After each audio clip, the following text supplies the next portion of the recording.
There, this is Jacqueline with Nickel and Dime Decor, and believe it or not, this is the last video on the yellow brick road, I promise you. It's all washed and clean and looks so pretty. Doesn't the washing just, I love the way it makes the quilting just stand out. And it just turned out so well, and I love the navy blue binding against the yellow.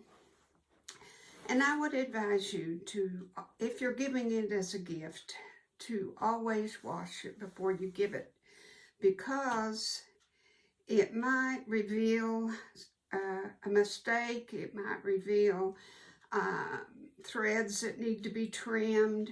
In my case,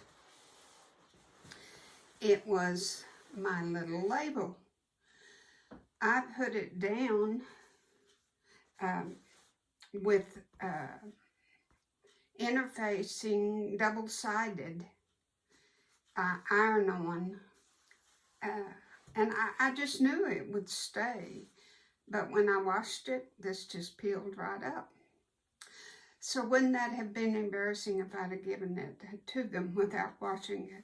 So I have sewed the label down, sewed it all the way around. And like I said before, I'm going to give them the pen so that they can write the birth date right there. I just am real pleased with the way it turned out. And I know they're going to use it and love it. And I thank you again for following along and doing it. So many of you have made the yellow brick road, and I'm so proud of all of you.